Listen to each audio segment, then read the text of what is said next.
to start. That's typical.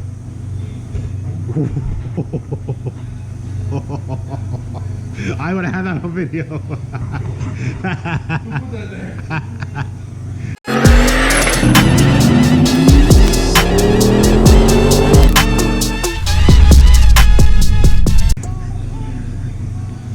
So part 2 of the Viper shenanigans is changing the shifter. We'll probably fix the exhaust today because we got time. And then that's it.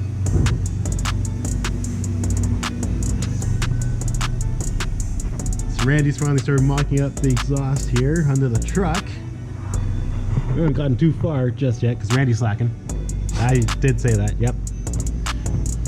So this is going to be Y. We've got an X pipe right there. So it's going to go right over here. Actually, a little further back. Put the cutouts, then the X. Just go straight back. This thing should sound pretty gnarly once it's all done. We got one muffler, and the other was box strong, so we got to pick up another one. And not sure where we want to end up with dumping it. My vote is to have it kind of aim down and out here, as a kind of turn down an angle.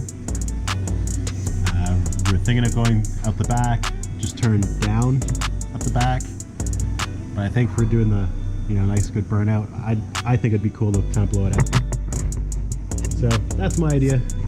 We'll see what Randy wants to do. But this should be done relatively quickly. It's pretty straightforward exhaust. It's make the Y, connect into the X and then straight back, so not overly complicated. Wire up the cutouts. That'd be cool. Calvin's gonna start taking the interior apart and we'll bang out the shifter. We'll see how that goes. And all my stuff from Texas Beach showed up.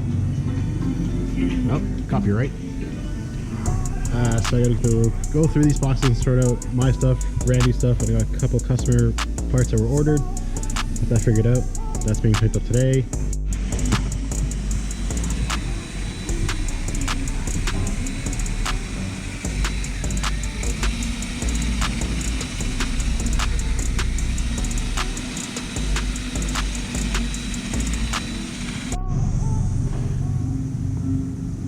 Alright, so the instructions are pretty simple. That doesn't mean that the job is simple.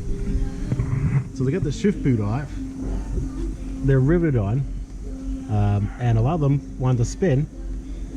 It wouldn't break off the head. So angle grinder got in there, just zapped them off. You gotta cut an access hole to get to the other 2 bolts for the shifter itself, because it's the offset position, and to get it out. It's my idea. It's just literally cut this out. Calvin says no.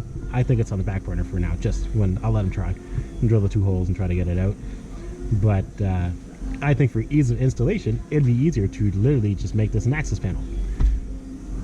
He wants to get the measuring tape and destructions. It's not your fucking car. It's true. I think cut and just tack and put it back.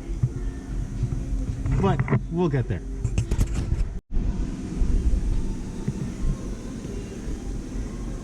So here's the clusterfuck of a mess we made. Drilled out the rivets. You know, drill 2 holes to get to the other 2 bolts.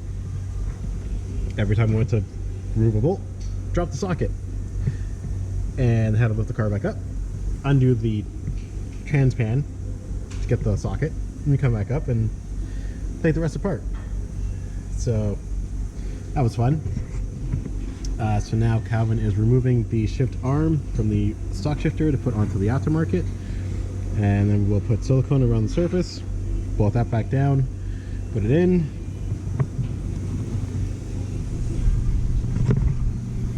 That'll be done. We need to vacuum all the shrapnel out of this thing. Made quite a mess.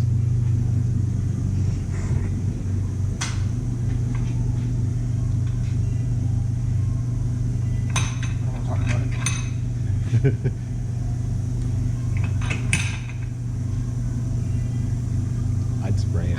Oh, never mind. This thing tried to kill me 20 times today. It was trying to catch you.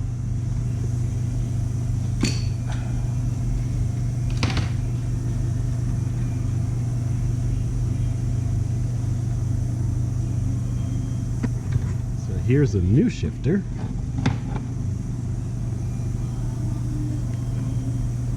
Compares to stock. It's a nice billet piece. Made in USA, even though we're Canadian, we don't care.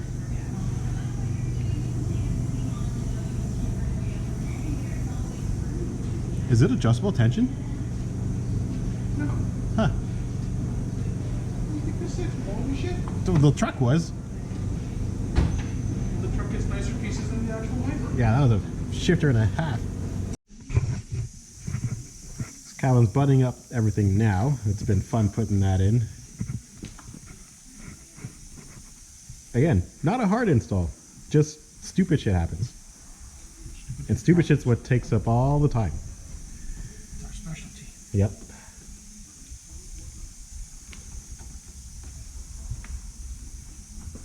So another thing we found out that is not working is the recline on the passenger seat. The handle just does nothing. It spins. So we might just loosen the seat up enough to just see if it's something we can quickly fix. If not, then that's too bad for whoever sits here. Not a driver issue. Bingo.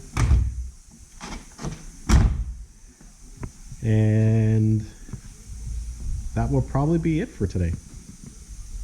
Depending on how much Calvin wants to adjust that one tip on the driver's side. So once he's done with that, we're going to vacuum out all the metal shavings. We'll probably take it for a quick spin just to see how the shifter feels. Make sure everything's all good. Okay, so while Calvin's cleaning up the Viper from that, here are my parts for the new motor, which is just over there. So we got some Johnson 2110Rs, some Texas speed wires, ARP crank bolt, new cam retaining plate, the stage 3 turbo cam with the upgraded cam core, 660 titanium springs, retainers, valve seals. We got push rods, high pressure only, milling oil pump, LS9 head gaskets. So that's all there. I'm waiting on the head studs still to show up, and the piston rings are the last thing that I'm waiting to show up from Summit. So hopefully I should have that in the next week or two, and then we'll send the motor off to the machine shop to get that all put together. They're gonna hot tank it, bore it, put the new pistons in, balance everything as well.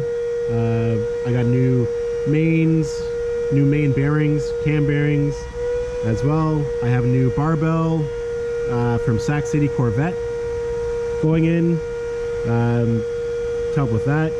Same modifications I did to the current 6-liter. Got new fuel rails for the LS6 intake as well. Bosch 210 injectors. So it should be good. I'll just uncover the car after, I think, 4 or 5 months, the last time I've started this thing up. Just pulled the car cover off. Just got on a battery charge right now. The battery is pretty toast, so I don't know if it will hold its own to try to crank her now, but I got to move the car out because we are bringing some new appliances, so I figure might as well just let her warm up and see how happy she is.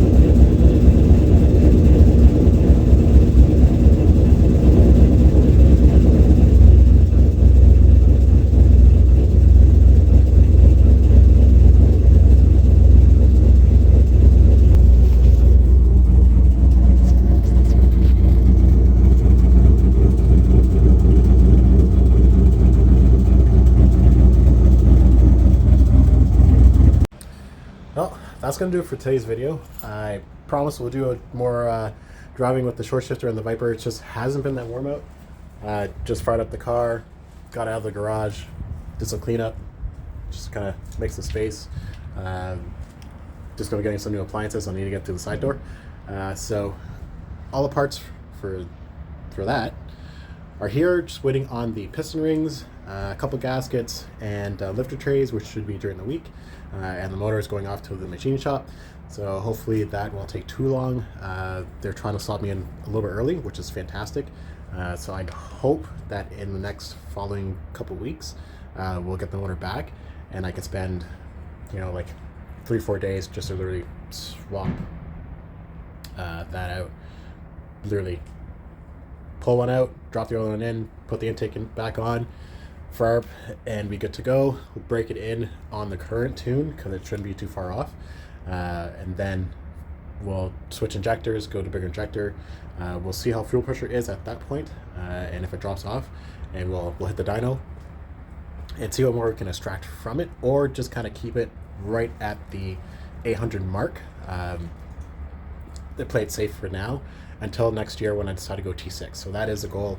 I'm building this to do about 1,000, but right now in the current T4 turbo and the exhaust, it's just not going to get there as it sits. I'm pushing it already as it stands, so I want to go bigger turbo with a bigger exhaust housing, and find a way to kind of still have it exit the back, and keep the fender exit, because everyone loves the fender exit exhaust. Might go bigger on the fender exit just to kind of help with that. But it's cold. I'm going to go outside. Thanks for watching. Please like, share, subscribe, and I will see you guys in the next one.